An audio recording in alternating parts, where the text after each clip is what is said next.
Hello everyone, welcome you all at Lokesh sir unlimited study zone. चलिए आज start करते हैं। क्वेश्चन नंबर 48 से कल 47 तक कर चुके थे। 48 पहले मैं हिंदी में पढ़ रहा हूँ।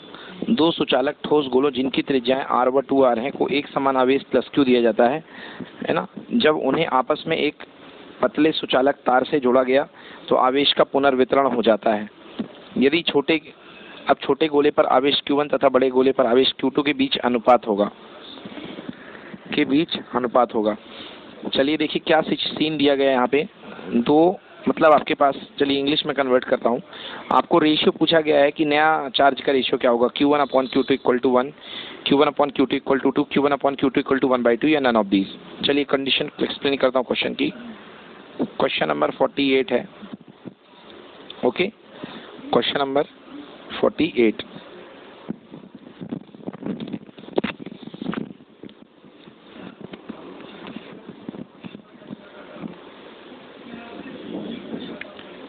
क्वेश्चन नंबर 48 देखिए, इसमें कहा गया है कि दो ठोस गोले हैं, सॉलिड कंडक्टर हैं, दो कंडक्टर सॉलिड हैं। एक की रेडियस r है, दूसरे की रेडियस जो है 2r है। ओके, दोनों को ही सेम चार्ज दिया गया है। एक प्लस q है, दूसरे पे भी प्लस q है। ठीक है ना, क्लियर हो गया। अब कह रहा है कि दोनों को ही पोटेंशियलाइज, दोनों को जोड़ दिया गया है। तो जैसे ही जोड़ दोगे, देखो ये साइज अलग अलग है, तो इसका पोटेंशियल कितना होगा, V1 मान लो, इसका पोटेंशियल क्या है, V2। अब जैसे ही दोनों को जोड़ोगे तो दोनों कॉमन पोटेंशियल गेन कर लेंगे, चार्जेस डिस्ट्रीब्यूट होंगे, दोनों कॉमन पोटेंशियल कितना गेन कर लेंगे, V। ठीक है ना, मतलब दोनों के पोटेंशियल सेम हो जाएंगे। अब ये कह रहा है कि बताइए चार्जेस का क्या होगा, तो भाई Q कितना हो जाएगा, Q इक्वल टू जानते हो C into V, but V तो कांस्टेंट हो गया, दोनों का सेम हो गया है, तो Q प्रोपोर्शनल टू कितना हुआ, C नया वाला Q। तो Q1/Q2 is equal to C1 और स्फेरिकल कंडक्टर की कैपेसिटी क्या होती है, 4πε0 R1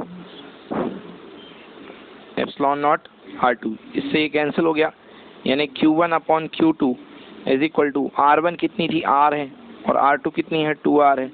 so answer Q1/Q2 equal to 1:2। So answer है Q1/Q2 इक्वल टू 1:2। तो आंसर सी होना चाहिए। चेक करिए, 48 का आंसर सी करेक्ट है, बिल्कुल सही। ठीक है, नेक्स्ट करते हैं question number 49। Next is question number 49। सही है ना,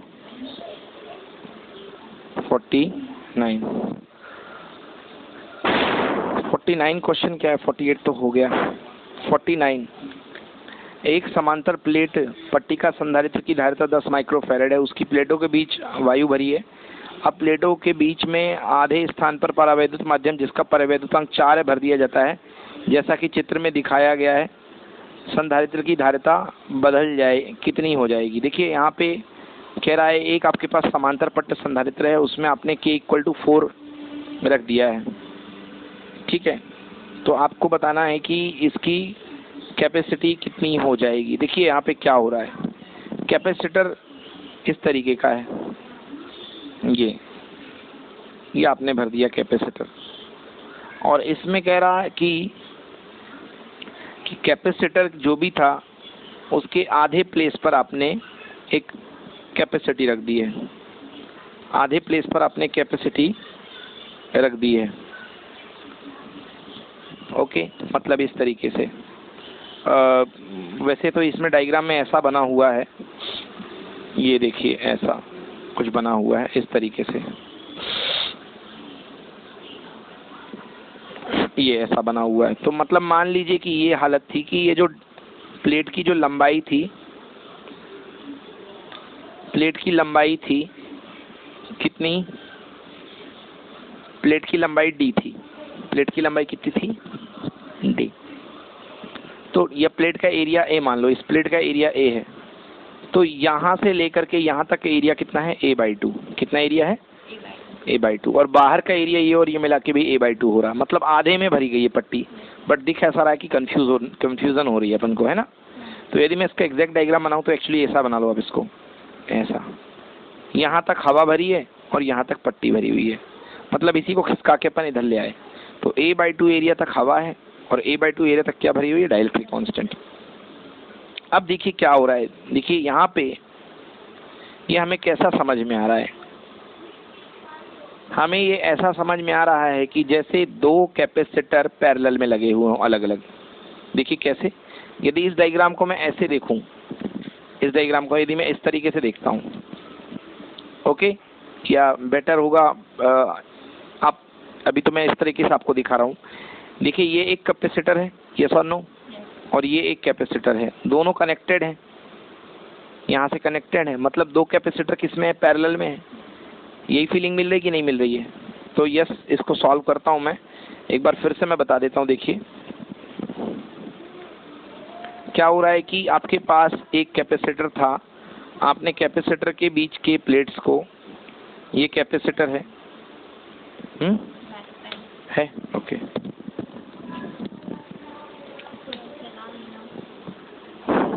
चलो यार, ये कैपेसिटर के बीच के प्लेट को आपने जो है ऐसा कुछ भरा है, मतलब आधे में हवा भर दी है और आधे में के डाइलेक्ट्रिक भर दिया है, ठीक है ना। तो अब यहाँ पे दो कैपेसिटर फॉर्म हो रहे हैं जो कि पैरेलल में है, एक ये वाला कैपेसिटर और एक ये वाला कैपेसिटर। इस वाले कैपेसिटर की यदि कैपेसिटी में इंडिविजुअल देखूं तो क्या होगा, C इक्वल टू, क्योंकि हमारे पास है ना, C equal to epsilon not A upon D, area आएगा A/2, क्योंकि पहले प्लेट का एरिया टोटल A था, एरिया आधा हो गया तो A/2 है ना, और दोनों प्लेट के बीच की दूरी ये होती है D। शायद मैंने शायद गलती से मैंने उधर उल्टा लिख दिया था, दोनों प्लेट के बीच की दूरी ये होती है, तो दूरी तो सेम है। अगले वाले में देखिए एप्सिलॉन नॉट K आएगा, K, क्योंकि K हो जाएगा क्योंकि K डाइलेक्ट्रिक है, और A/2 अपॉन दूरी अभी भी D है। क्लियर हुआ ना, ये कैपेसिटी क्यों ऐड हो रही, क्योंकि पैरेलल में है। पैरेलल में क्या होता है, C equal to C1 plus C2, तो ऐड कर दीजिए, है ना।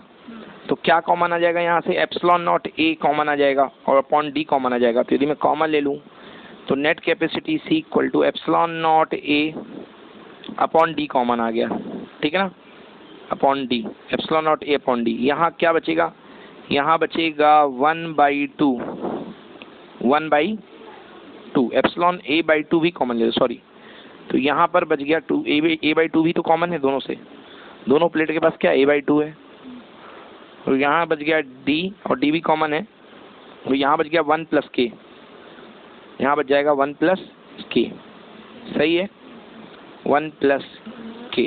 चलिए अब वैल्यू रख देते हैं अपन, ठीक है ना, अब अपन वैल्यू रख देते हैं। तो 1 प्लस K की वैल्यू डाइलेक्ट्रिक कांस्टेंट कितना था बेटा, 4, क्वेश्चन में 4 दिया गया है, तो C equal to epsilon not A/2D multiplied by 1 plus 4।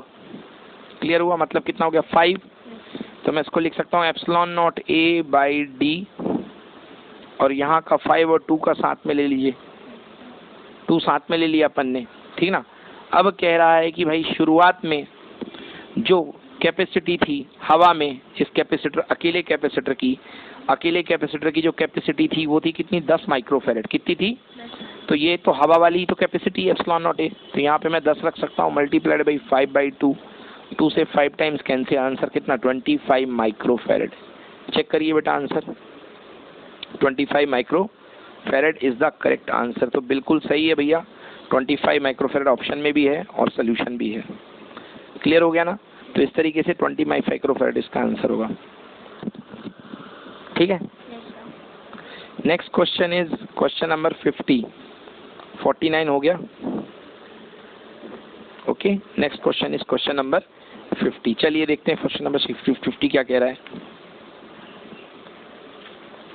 This is 15, 16 page, 17 page and now 18, पीछे खाली है, okay, yes, now it is 18। चलिए जी क्वेश्चन नंबर 50 क्वेश्चन पहले मैं पढ़ दूं। दो संधारित्र C1 2 माइक्रोफैरेड तथा C2 6 माइक्रोफेरेड जो श्रेणी क्रम में है एक तीसरे संधारित्र C3 के साथ समांतर क्रम में जोड़ा जाता है। इस संयोजन को एक 2 वोल्ट की विद्युत वाहक वाली बैटरी के साथ जोड़ा जाता है जैसा कि चित्र में दिखाया गया है। इन संधारित्रों को आवेशित करने में कितनी ऊर्जा का क्षय होगा? ओके, आपको एनर्जी निकालनी, टोटल हाफ CV² निकालना और कुछ भी नहीं है इस क्वेश्चन में। चलिए तो डायग्राम बना लीजिए, उसके बाद देखते हैं क्वेश्चन नंबर 50। तो भाई ये डायग्राम है, C1 लगा है, ये C2 लगा है। हाँ, C1 2 माइक्रोफेरेड है और ये 6 माइक्रोफेरेड है और इसके साथ ये 4 माइक्रोफेरेड और इसके साथ पैरेलल में एक बैटरी लगाई गई है 2 वोल्ट। कह रहा है कि इसको चार्ज करने में कितना, बैटरी कितने की है? 2 वोल्ट की, कितना एनर्जी जाएगी? तो 2 और 6 सीरीज में है तो 6 और 2 का सीरीज निकाल लो। 6 गुणे 2/6 + 2 8, 12/8, 4 से 2 बार, 4 से 3 बार, 3/2। यस और नो? तो इसका पैरेलल कॉम्बिनेशन आ गया सीरीज आ गया 3/2। 3/2 मतलब 1.5 होता है ना, और 1.5 के साथ 4 यानी 5.5, ठीक है ना। सीरीज में 1 मिनट 2 और 6, हाँ ठीक है, 5.5 एग्जैक्टली, बिल्कुल सही। तो टोटल कितना आ गया इसका? 5.5, मतलब ये जो नेट कैपेसिटर है 5.5 मतलब 11/2 माइक्रोफेरेड, और ये लगा हुआ है 2 वोल्ट की बैटरी के साथ। चलिए तो इस नेट कैपेसिटर को कितना चार्ज मिलेगा देखिए, हाफ CV², हाफ C कितना है 11/2, V² 2 का स्क्वायर कितना 4, तो ये से 4 से 4 कैंसिल, आंसर कितना आएगा यार 11 माइक्रो यानी 10⁻⁻6 जूल। माइक्रो कहाँ से, ये 11 माइक्रो था ना, है ना, तो आंसर 11 × 10⁻⁻6 जूल। चेक करिए ऑप्शन में है क्या, 11 माइक्रो जूल। 32/3, 16/3, हाँ ये है answer 11 micro joule. B is the correct answer. तो बी करेक्ट आंसर है 11 माइक्रो जूल, नोट कर लीजिए, ठीक है। नेक्स्ट क्वेश्चन नंबर 51 पे चलते हैं। आ गया समझ में ना? Next question number 51।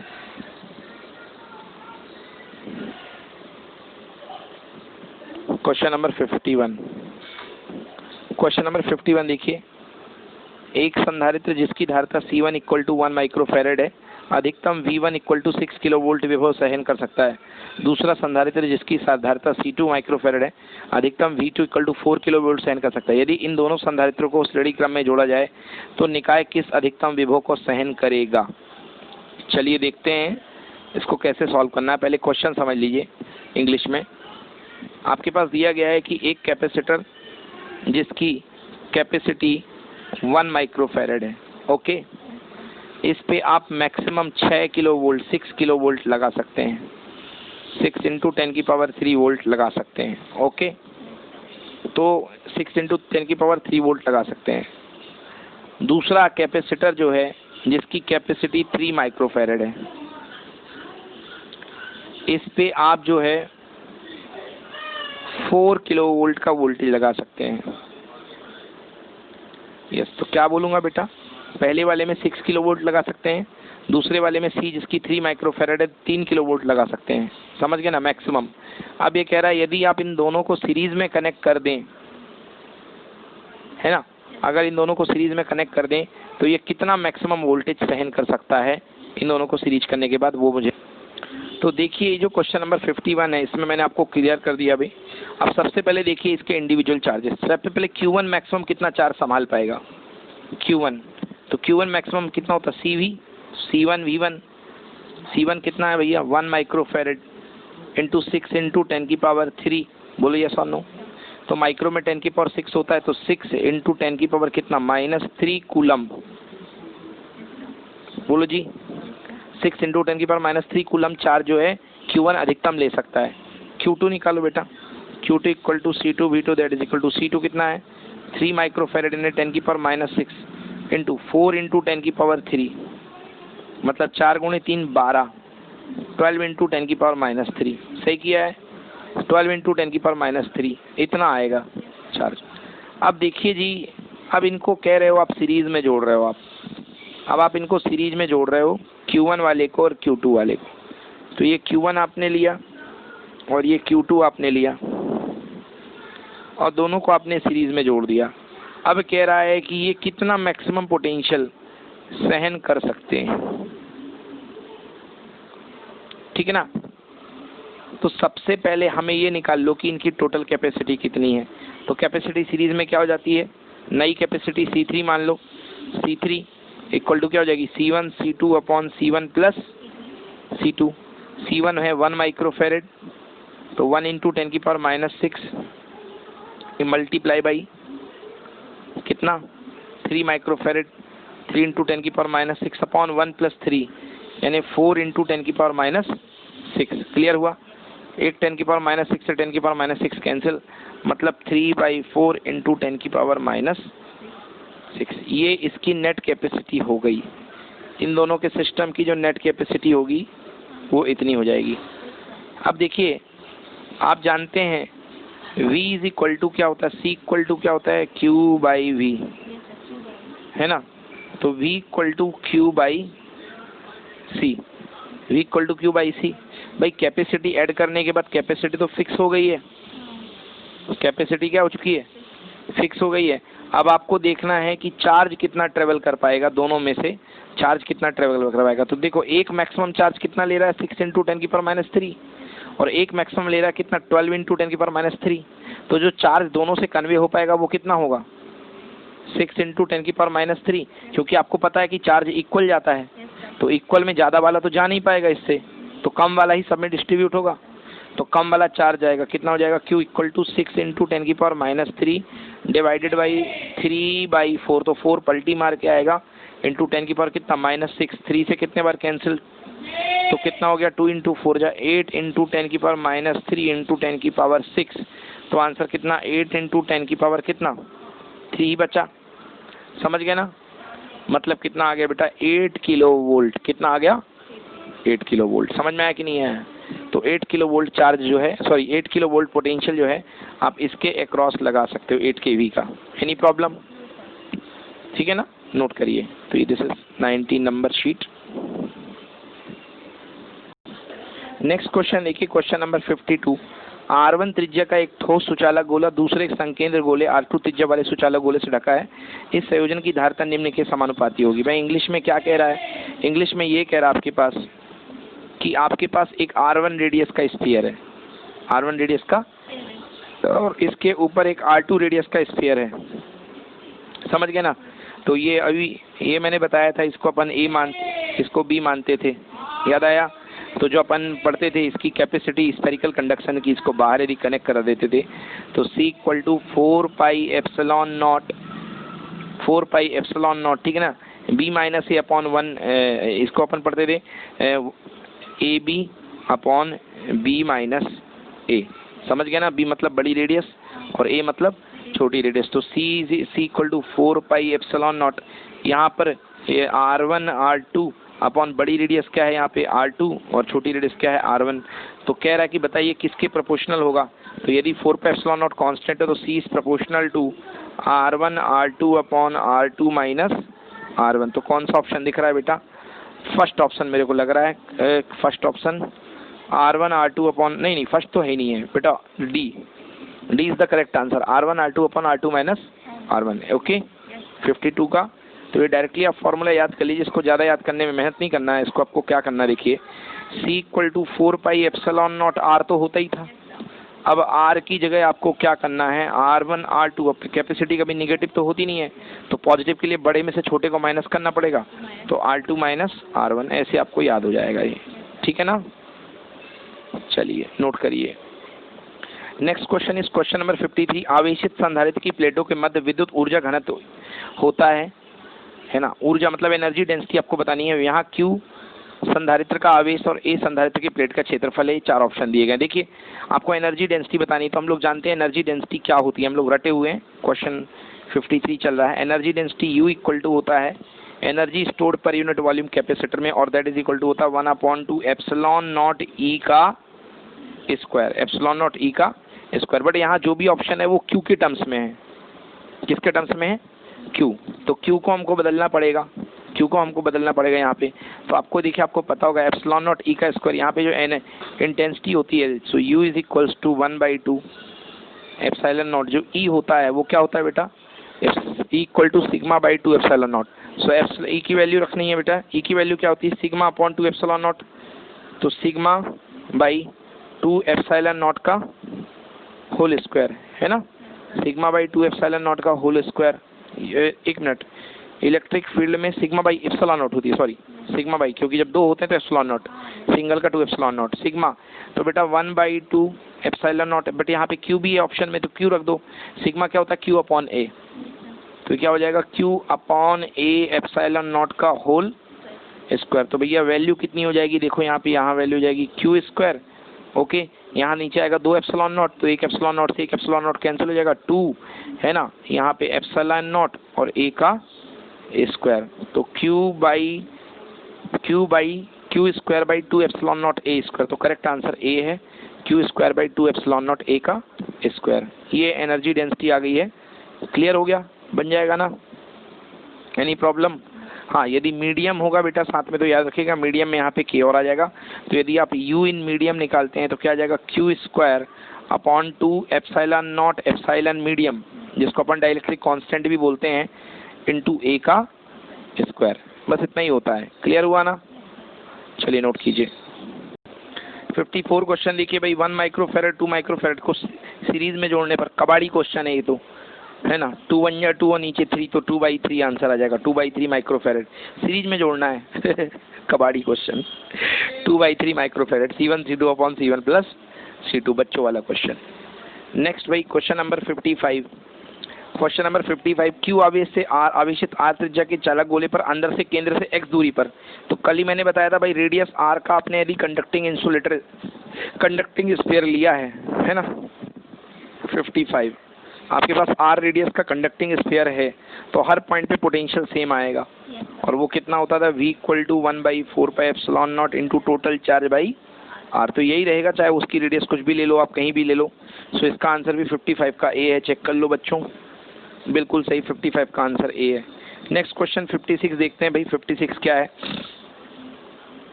56 क्वेश्चन का कहना है कि एक 0.2 धारिता वाले संधारित्र को 600 वोल्ट तक आवेशित किया जाता है। मतलब एक कैपेसिटर है, the capacity of the capacitor is 0.2 volt and it is microfarad and it is energized, it is potentialized to a voltage of 600 volt. Okay, और इसको एनर्जाइज करके बैटरी को हटा करके, मतलब इतना चार्ज कर दिया, इसको हटा करके 1.0 माइक्रोफेरेड वाले समांतर क्रम में जोड़ दिया जाता है। ओके, तो इसको आपने 1 माइक्रोफेरेड के साथ पैरेलल में जोड़ दिया जाता है, 1 माइक्रोफेरेड। अब भाई 1 माइक्रोफेरेड का ये तो बोला नहीं उसने कि पोटेंशियल कितना है, बोला नहीं है, मतलब कितना होगा? 0, अनचार्ज होगा भाई। तो मतलब ये कितने पे होगा? अनचार्ज होगा, मतलब 0 वोल्ट। अब दोनों को जोड़ दिया गया, आपको बोला गया बताइए सिस्टम का पोटेंशियल कितना हो जाएगा।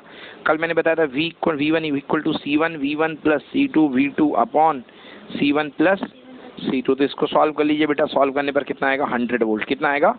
तो ये 600 वोल्ट था, कितना हो जाएगा आंसर नेट का? कितना हो जाएगा थोड़ी देर बाद? 100 वोल्ट। समझ में आ गया ना? चलिए, तो क्वेश्चन नंबर 56 भी डन, 56 डन। चलिए नेक्स्ट देखिए, कह रहा है 1000 पानी की एक समान त्रिज्या r समान आवेश की क्यू बूंदें मिलाकर के एक बड़ी बूंद मिलती है। बड़ी बूंद का विभव छोटी बूंद के विभव का कितने गुना है? देखिए भाई क्या कह रहा है अपने पास। वैसे तो मैंने आपको शॉर्ट ट्रिक बताई थी कि v equal to n to the power 2/3 of small v। याद आया? v dash equal to n to the power 2/3 of small v। याद आया ना? तो यही वाली शॉर्ट ट्रिक लग जाएगी इसमें। तो भैया बड़ी बूंद का पोटेंशियल निकालना है। टोटल बूंदें छोटी छोटी कितनी है? 1000। 1000 की पावर कितना? 2/3 टाइम्स ऑफ स्मॉल v। हाँ, कितने गुना बोला गया, तो सीधे यही बताना है कि कितने गुना, क्योंकि तो स्मॉल v है, इसको v डैश ले लो। ओके, कैपिटल v ले लो। चलो, तो ये capital v dash equal to 1000 की पावर 2/3। बेटा 100 को क्या लिख सकते हैं अपन? 10 की पावर 3 की power 2/3 times of small v। 3 से 3 कैंसिल, आंसर कितना आ गया? 100। तो कितने गुना हो जाएगा? मतलब जो बड़ी बूंद आएगी उसका जो पोटेंशियल होगा वो 10 की पावर 2 हो जाएगा। तो आंसर ए चेक करिए, 57 का आंसर ए है जी, है। क्लियर हुआ ना?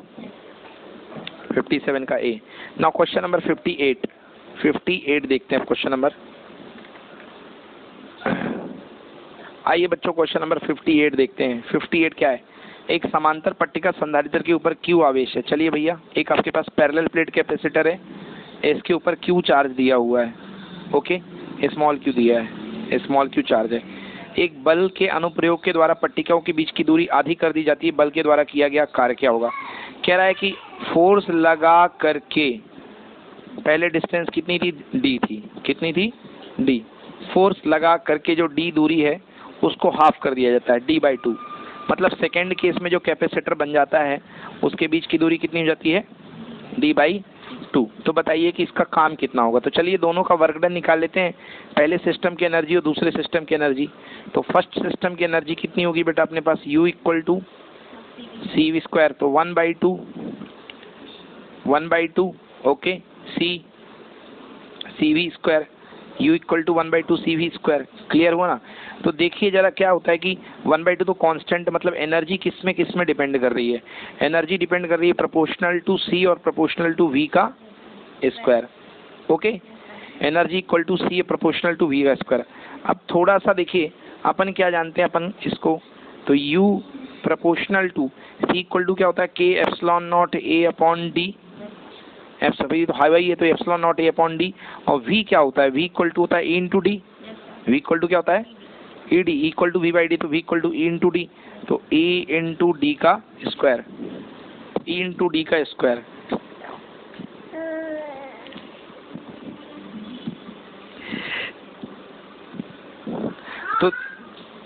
तो देखिए बेटा यहाँ पे जो है अपने पास जो एनर्जी है ε0 कांस्टेंट है, एरिया कांस्टेंट है, इलेक्ट्रिक फील्ड जो होता है वो भी यहाँ पे कांस्टेंट है ना?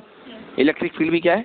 कांस्टेंट, क्योंकि इलेक्ट्रिक फील्ड भी डिस्टेंस से इंडिपेंडेंट होता है, σ/ε0 होता है, तो कोई रोल नहीं है। मतलब सीधी बात है, d से d कैंसिल हो गया, मतलब u proportional to d। u proportional to d मतलब आप जितनी डिस्टेंस बढ़ाएंगे उतनी एनर्जी बढ़ जाएगी। समझ गए ना? u proportional to d। तो आपको कह रहा है कि बताइए किया गया काम क्या होगा। तो किया गया काम निकाल लेते हैं, u प्रोपोर्शनल टू d है तो वर्क डन निकालना है। सो u1/u2 इक्वल टू d, ये u1/u2 इक्वल टू d1/d2।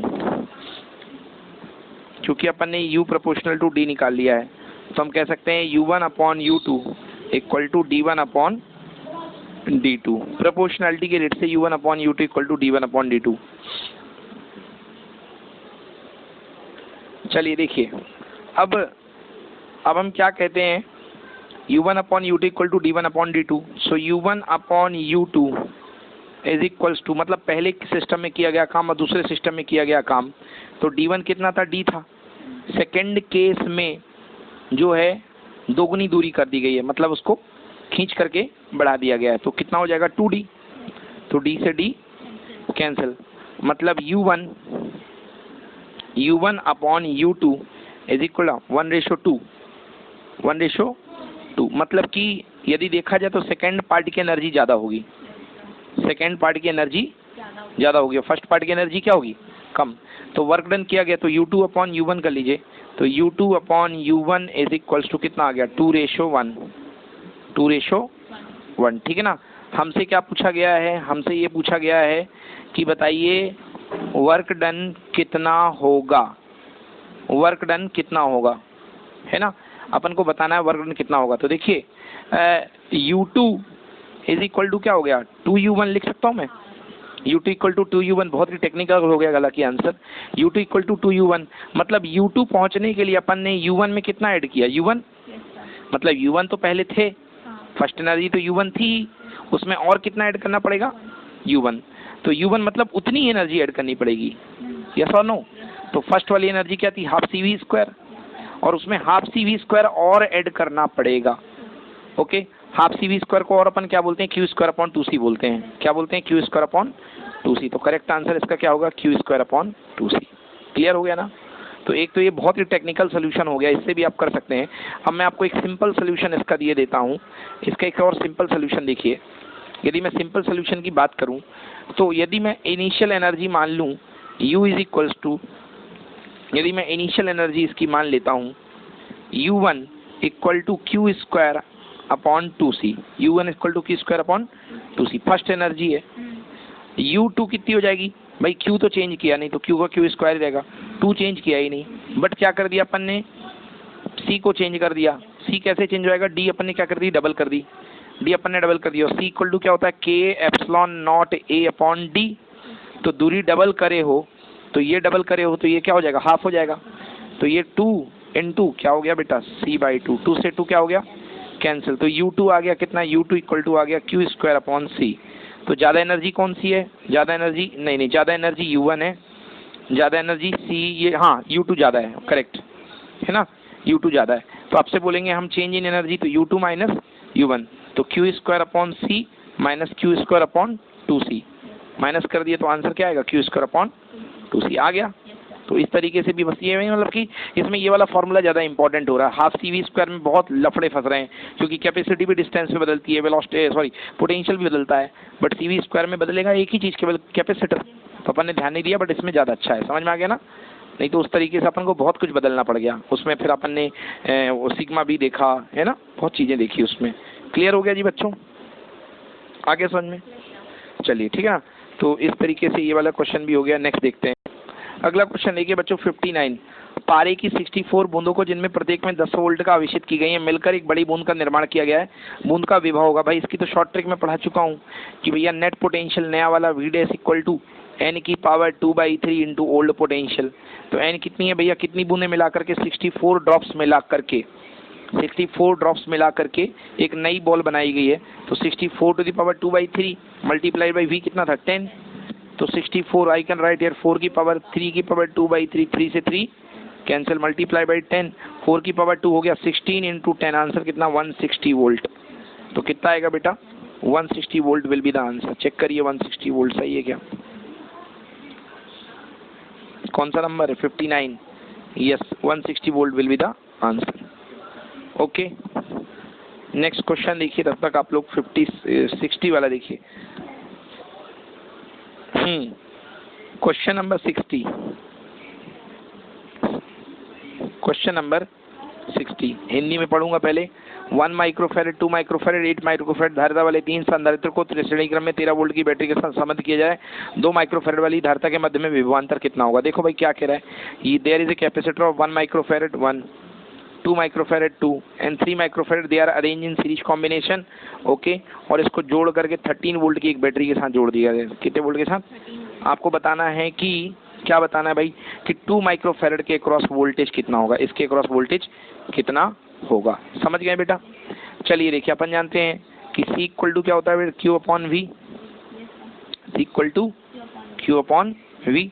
तो अब यहाँ पे मतलब Q प्रोपोर्शनल होगा, Q सेम है सबका, मतलब ये C is inversely proportional to V, मतलब जिसकी कैपेसिटी सबसे ज़्यादा होगी उस पर वोल्टेज सबसे कम आएगा, है ना। तो 1 2 3 है, ये तो 1 है 2 है 8 है, ओके 1 है 2 है 8 है। अपन को निकालना है इस पे पोटेंशियल, इसको V2 मान लो, क्या मान लो V2। चलिए अपन जानते हैं तो C इक्वल टू, एक मिनट बेटा गलत कर दिया मैंने, गलत कर दिया।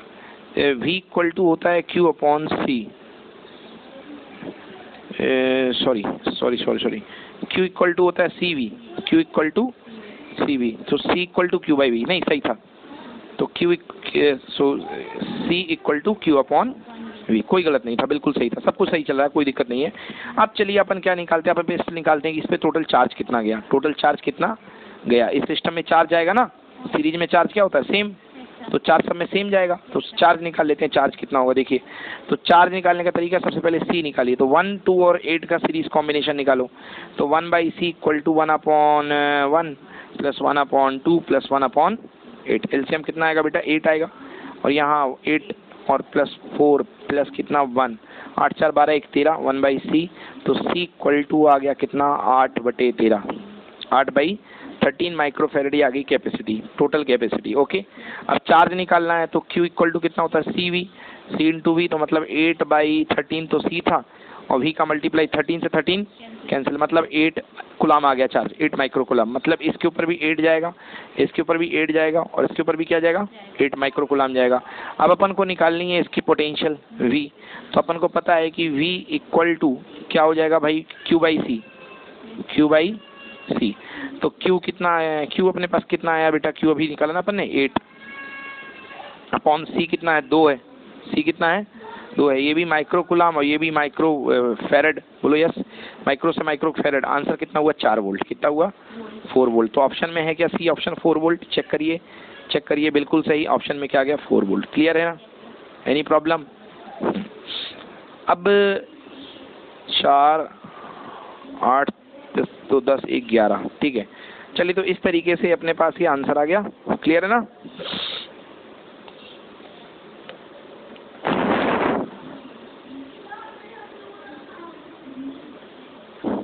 नोट करिए। चलिए नेक्स्ट क्वेश्चन, क्वेश्चन नंबर 61। देखिए क्या है क्वेश्चन कह रहा है 61 में, एक आवेशित चालक ए का विभव 20 वोल्ट है, 100 मिली कुलाम के एक आवेश का एक छोटा पिंड इसके समीप लाया जाता तो ए का विभव। तो क्या कह रहा भैया, एक आवेशित चालक मतलब there is a charge conductor A. So you can suppose this is a charge conductor A, ये एक चार्ज कंडक्टर है, ओके। ये चार्ज कंडक्टर है, इसका वोल्टेज कितना है बेटा, 20 वोल्ट। कितना वोल्टेज है, 20 वोल्ट। डेफिनेटली अगर इसका वोल्टेज 20 वोल्ट है मतलब इसके पे कोई ना कोई चार्ज होगा, इस पे कोई ना कोई चार्ज होगा। अब कह रहा है कि यदि इसके पास में 100 मिली कुलाम के आवेश का एक छोटा पिंड इसके समीप लाया जाता है, 100 मिली कुलाम, मान लीजिए कहीं पे 100 मिली कुलाम का एक चार्ज था, ओके। आप इसको इसके पास में ला रहे हो, इसको इसके पास में ला रहे हो। तो कह रहा है इसको इसके पास में लाने से इसका पोटेंशियल क्या होगा, बढ़ेगा, घटेगा, नेगेटिव होगा। देखो अगर अनचार्ज होता तो ये इसको क्या करता है, इंड्यूस करता, बट अनचार्ज में कोई फर्क होता नहीं जब तक ग्राउंडिंग ना करो। बट अभी चार्ज बॉडी को पास में ला रहे हो तो इसका पोटेंशियल क्या होगा, फिर इसके राइज होगा, इसका पोटेंशियल बढ़ेगा। उसका बात ये है कि जैसे आप मान लो यहाँ पे 100 माइक्रो कुलाम की एक चार्ज बॉडी ले आए हैं, plus minus minus minus, sorry plus plus plus, समझ गए ना। तो ये तो एनर्जी, म्यूचुअल एनर्जी फॉर्म करेंगे, समझ गए ना। तो इसकी वजह से ये और ज़्यादा एनर्जी गेन करेगा, क्योंकि जब ये यहाँ से यहाँ आएगा, जब हम यहाँ से यहाँ इसको लाएंगे तो इसे भी यहाँ पर अपनी जगह में रहने के लिए इसके रिपल्सन के विरुद्ध में क्या करना पड़ेगा, काम करना पड़ेगा। तो ये अपनी एनर्जी क्या करेगा, और लिफ्ट ऑफ करेगा, बढ़ाएगा, क्योंकि ये तो ठीक था अपनी जगह, बट ये आ रहा है ना, तो इस मेहमान को संभालने के लिए इसे अपनी एनर्जी को और हाई लेवल पे लेना पड़ेगा, क्योंकि सेम पोटेंशियल है। समझ में आ गया ना, इसलिए क्या करेगा, मतलब ये जो है और ज़्यादा पोटेंशियलाइज हो जाएगा। क्लियर हो गया ना। चलिए next question number 62। Question number 62 देखिए, 4 समान संधारित्रों जिसमें प्रतीक की धारिता सी एन में प्रदर्शित किया गया है, ए और बी के बीच में प्रवाही धारिता। भाई बहुत सिंपल है, ये सी है, ये सी है, सी और सी का पैरेलल क्या हो जाएगा बेटा, 2C। बोलो यस और नो। और 2C और सी का सीरीज, 2C और सी का सीरीज, नहीं सी नहीं होएगा, कुछ और होएगा। ये 2C हो गया, 2C और सी का सीरीज, तो 2C और सी का series, 2C into C plus कितना 3C, समझ गया ना, 2/3 2/3C, 2/3 टाइम्स ऑफ C। और उसके पैरेलल में फिर से एक C जुड़ा हुआ है ना, प्लस C। तो C कॉमन 2/3 प्लस 1, तो कितना हो गया, C ब्रैकेट में 3 + 2 5/3। तो आंसर मेरा 5/3C आ रहा है, C आंसर चेक कीजिए। 62 का C चेक करिए सही गलत है।